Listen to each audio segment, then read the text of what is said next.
शौनकादी ऋषी विचारतात, बंधन आणि मोक्षाचं साधन काय आहे आम्हाला सांगा. बंधन कशामुळे पडतात आणि मोक्ष कशामुळे प्राप्त करून घेऊ शकतो. तेव्हा सूत मुनी सांगतात याचं एकच कारण आहे म्हटले. याचं कारण एकच आहे आणि ते कारण आहे मन.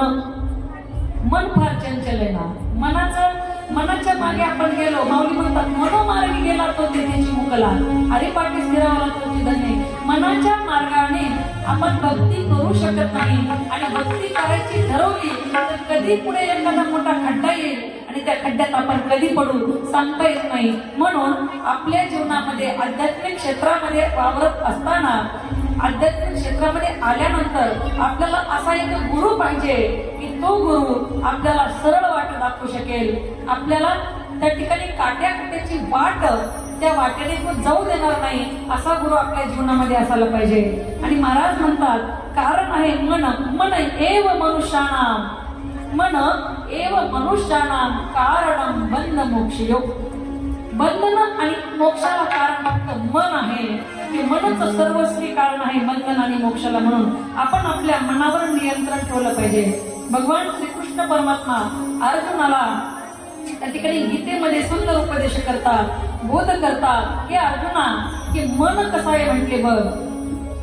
सांगितलं गेलं अर्जुनाला भगवद्गीतेमध्ये कृष्ण भगवान परमात्मा सांगतात काय म्हणतात, मन से बड़ा बहरूपी न कोई, मन से बड़ा बहरूपी न कोई, पल पल वाले करने वाले माया काम चलता रहे हो, पड़ जाए जो मन के काले, मन के काले बिना मन के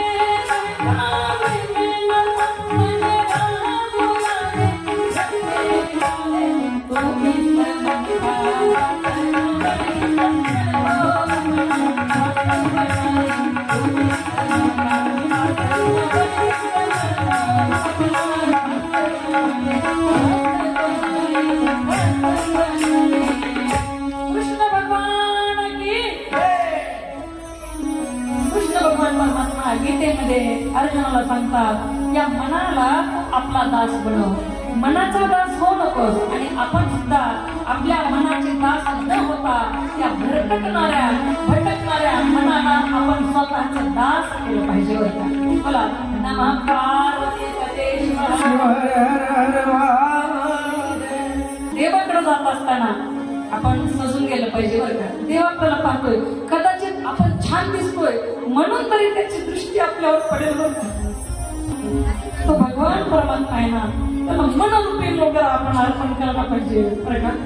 देवा माझे मनाला गो तुझे चरणी, संसार व्यसनी, संसार व्यसनी पडोले मी देवा, माझे मनाला गो तुझे चरणी, देवा माझे मनाला गो तुझे चरणी, देवा माझे मनाला गो.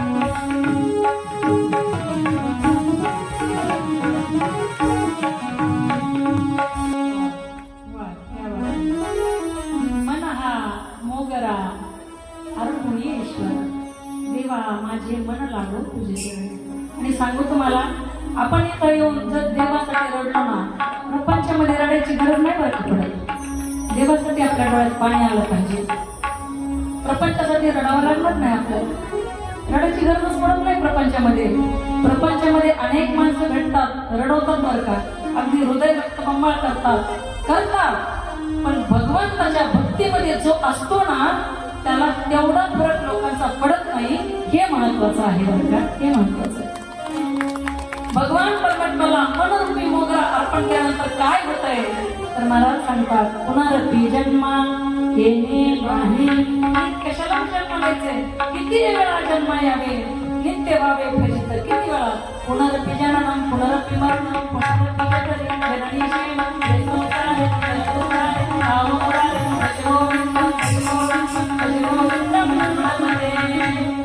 किती वेळा जन्म यावे, किती फजित करून घ्यायचे आपण.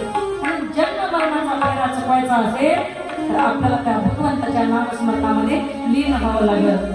पुन्हा या जन्म मरणाच्या फेऱ्यात अडकायचंच नसेल तर मन भगवंताला अर्पण करायचंय. म्हणून माऊली ज्ञानेश्वरीमध्ये सांगतात, तू मन हे मीची करी माझे भजनी प्रेम धनी, मग सर्वत्र नमस्कारी मज एकाते.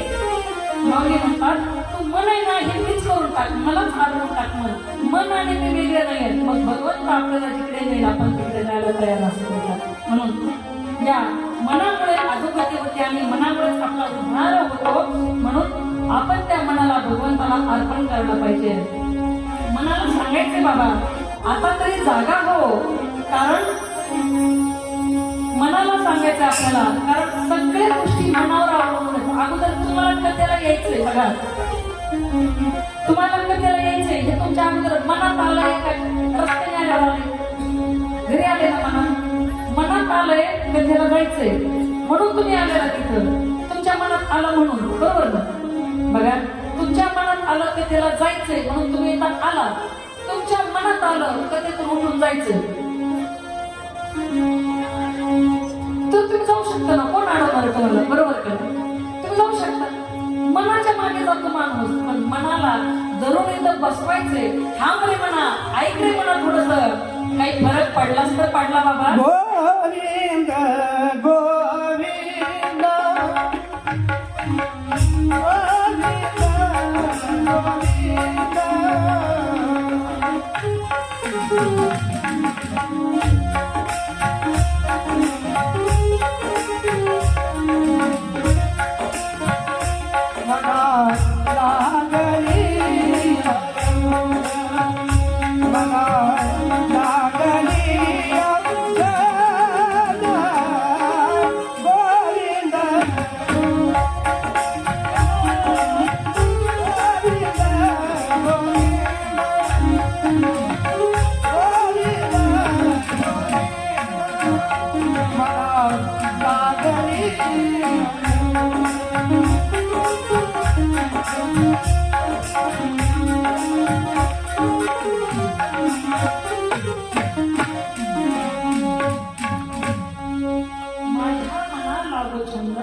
नित्य गोविंद गोविंद. मनाचं वर्णन झालं बघा. मन फक्त एवढं लक्षात ठेवा, मन हे बंधनाला आणि मोक्षाला कारण आहे. आणि मन त्या भगवंताच्या पायावर अर्पण केलं तर मग आता कोठे भावे मन तुमचे चरण देखल्या. त्या भगवंताचे चरण पाहिल्यानंतर मन इतरत्र कुठं धावत नाही.